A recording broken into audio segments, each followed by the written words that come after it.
Вітаю на каналі Хата рецептів.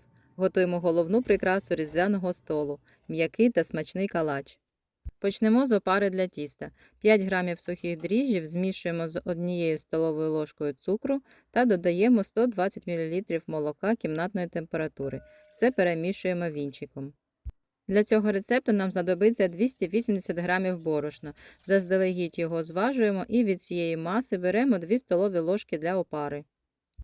Друзі, якщо вам цікаво дивитися мої відеорецепти, підписуйтесь та ставте лайк. Це допомагає розвинути мій канал.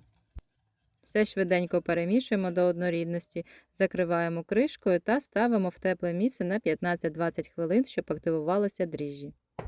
Пройшло 20 хвилин, дріжджі почали працювати, далі будемо замішувати тісто. У велику миску переливаємо нашу опару, вбиваємо туди 1 куряче яйце. Всипаємо 50 грамів цукру. Обов'язково для смаку в тісто додаємо дрібку солі. Цього разу в тісто замість ванілі я вирішила додати екстракт з запахом рому. Туди ж додаємо 30 грамів розтопленого заздалегідь вершкового масла. І все швиденько гарно перемішуємо. Далі всипаємо 260-280 грамів просіяного борошна. Звісно, борошно у всіх різне, тож дивіться по консистенції тіста. Додавайте його частинами, щоб тісто не було забите та туге. Починаємо перемішувати все тісто лопаткою, коли вже буде важко, то переходимо до замісу руками. Звісно, якщо у вас є комбайн для замісу тіста, це пришвидшить процес. До речі, є декілька маленьких секретів ідеального калача. Перший – це що всі інгредієнти, особливо яйця, мають бути кімнатної температури. І другий секрет – це ваше терпіння. Не шкодуйте часу на вимішування тіста. Саме це робить його м'яким та волокнистим.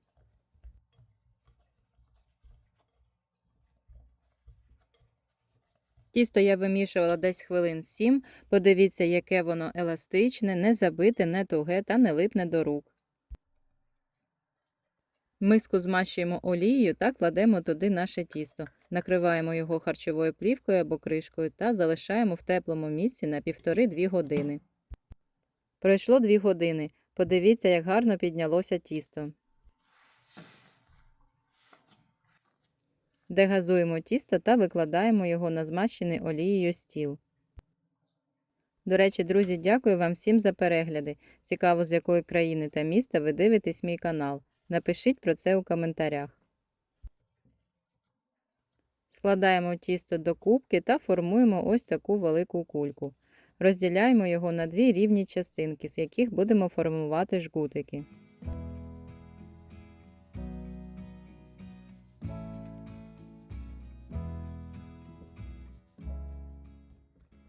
З кожної частинки тіста формуємо ось такі кульки. Поки будемо розкачувати одну, іншу накриваємо харчовою плівкою, щоб вона не завітрилася.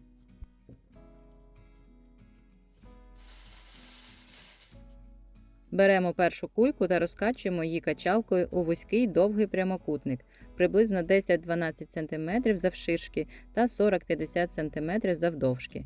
Намагайтеся розкачати тісто доволі тонко, приблизно 5 мм. Ізюм та цукати можна заздалегідь замочити у ромі, а потім просушити паперовим рушником. З одного краю тіста викладаємо начинку, не доходячи з 2 боків 1–2 см, щоб потім було легше защіпнути тісто. Далі починаємо щільно тісто загортати в рулет, як на відео. Як бачите, нічого складного. Це тісто дуже м'яке, еластичне, воно не липне до рук, тож з ним легко працювати. Якщо ви хоч раз спробуєте, зрозумієте, що нічого складного. Защіплюємо з обох боків края. Та цей жгут треба ще покатати, щоб гарно заліпився шов. І щоб цей жгутик став рівним, гладким і трохи довшим.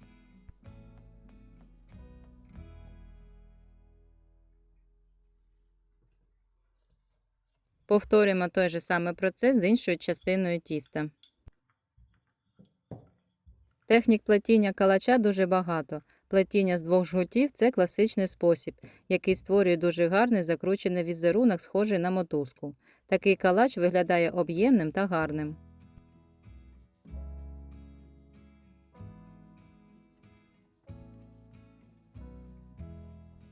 Ось таких два гарних однакових жгута в нас вийшло. Далі плетемо калач. Один жгут навхрест кладемо зверху на інший та починаємо переплетати від середини до краю з одного боку, а потім з іншого.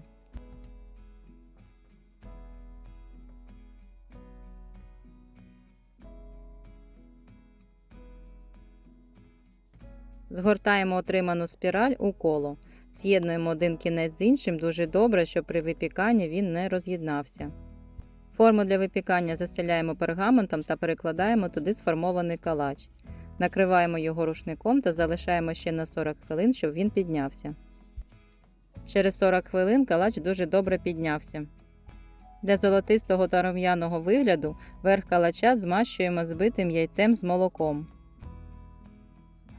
За бажанням зверху можна прикрасити калач маком та кунжутом, чергуючи кожне сплетіння. Розігріваємо духовку до 180 градусів та ставимо випікатися наш калач на 35-40 хвилин. Режим верх-низ. Готовність калача перевіряйте зубочисткою, щоб вона була суха.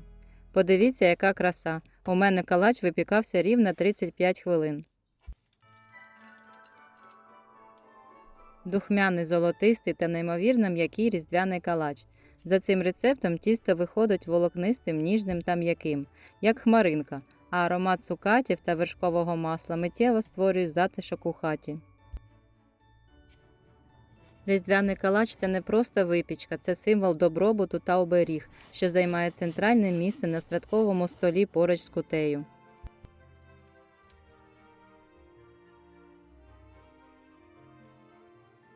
Всіх вітаю з прийдешніми різдвяними святами. Бажаю миру, добробуту та щастя кожній родині. Друзі, обов'язково спробуйте спекти такий різдвяний калач та напишіть в коментарях, як вам цей рецепт. І смачного!